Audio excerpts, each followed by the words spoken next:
Hey my friend, welcome to your chordal guitar lesson of the week. Today I'm going to show you something that for many years I didn't know and I felt stupid for not knowing it. And hopefully it's going to help you too to connect the dots on some chords that you already know on your fretboard, but you didn't know they were related. And that's going to explain a lot why some of your bar chord shapes are fretted like this.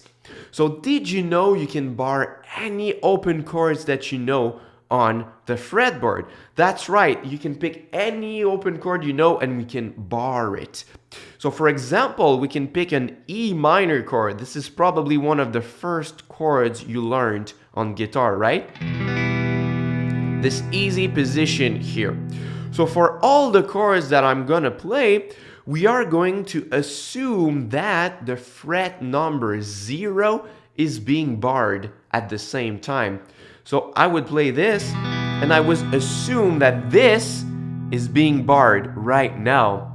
So it means that if we shift the position in my barred index on my right hand, we can have the same result but from other frets. So let's say that I shift it 3 times, so until the 3rd fret, I get this chord right here. So instead of playing my picking hand on the bar here, I'm gonna replace it by my fretting hand index, and I'm gonna replace my other fretted notes that were here, and this is the result. A G minor chord. And this bar chord presently is probably a chord that you already learned, right? But this is none other than our E minor chord, but just with a barred index here. I don't know why, but for many years on my part, I didn't notice the similarity between those two chords, and it was really an epiphany to me. It was like, wow, this is just my E minor chord, but in a bar position. I didn't even know it, so I hope this was helpful to you. And we can do that for any chord that we know. So if I pick up an E major chord, and I assume that it's being barred, and I do the same thing, 1, 2, 3, and I shift them at the same time, and I replace this index, my other index, instead of playing my fingers 1, 2, 3, I'm going to replace them at the same frets with my finger 2, 3, 4, and then I have my index available to bar just beside. Here is the same E major chord but on a bar position, and you most probably already know this one, right?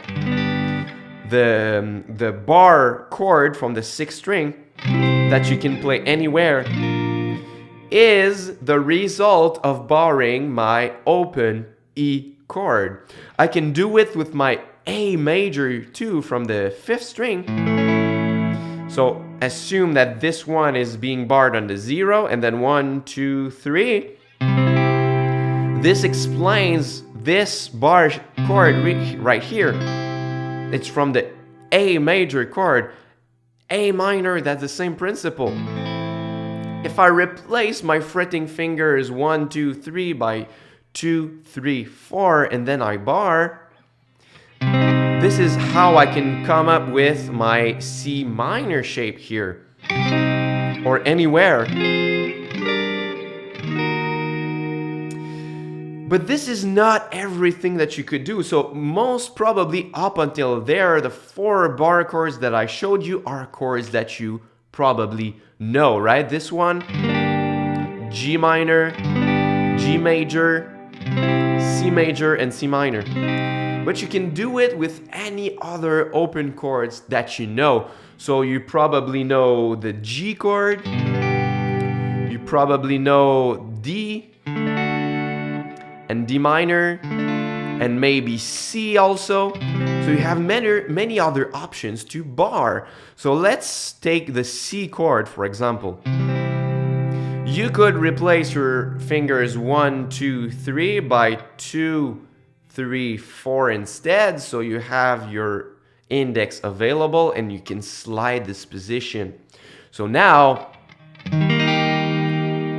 I have from barred from the 3rd fret, I have a E flat major chord that originates from my C open chord right here. So usually an E flat chord is really not practical to play because you don't have any open string. So this is a way to play an E flat chord, or you could take the A major shape and slide it until you have the E flat on your index.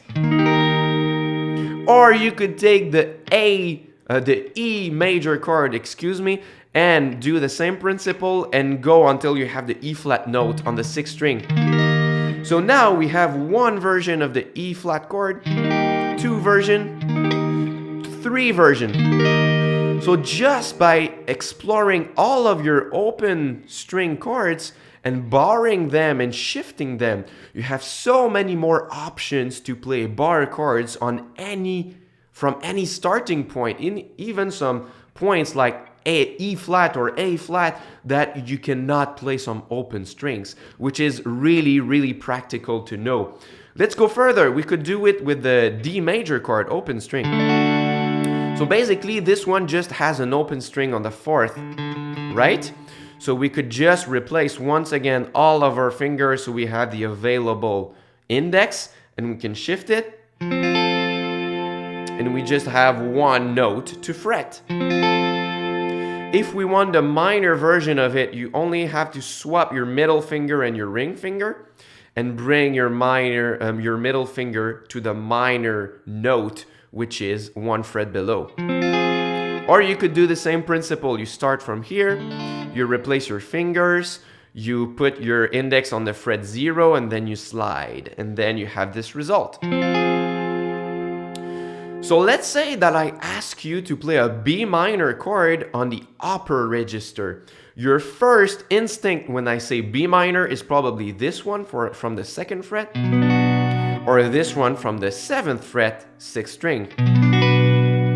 But if I ask you to play it on the upper register, maybe you are going to play it from the 14th fret, which is a bit restrained here. What you could do is take your D minor shape, replace your fingers, and go until you find the B note. And now you have a B minor on the upper register, but it's much more comfortable than trying to bar something here. So that's one trick to know more chords on your fretboard, right? You could do it with your G shape too, right? So the G chord, you could replace your fingers to have your index available. I know I'm repeating a lot, but that's how we do it.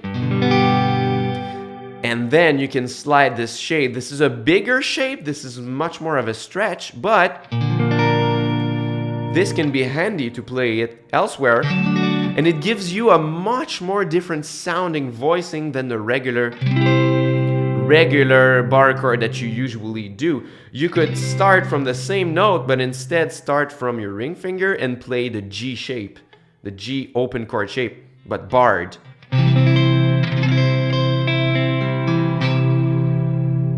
So I have a little challenge for you if you want to practice those bar shapes that you are not used to play. I'm gonna give you a progression and you have to practice it. So we are going to play a E major chord, but on the G bar shape. Then an A major, but from the C shape, but barred. And then a B major chord, but from the D shape, but barred. And that way you can kind of simulate the sound of your ukulele, like this.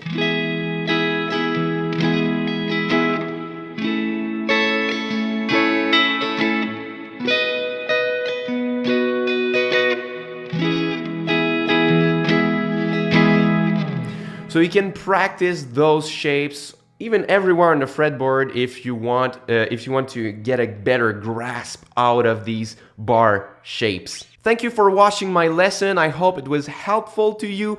If you like what I do on YouTube, you should go over to my website and get my free mini course on ambient guitar chords structure. It's the first link in the description box. And in this course, I go way more in depth on some really popular ambient guitar chords called spread triads, and I show you many different shapes and how to harmonize them and how to use them in chord progression. So it's really valuable. Go on the first link in the description box and sign up for the free course on my website. All right, thank you so much for watching, and until next time, au revoir.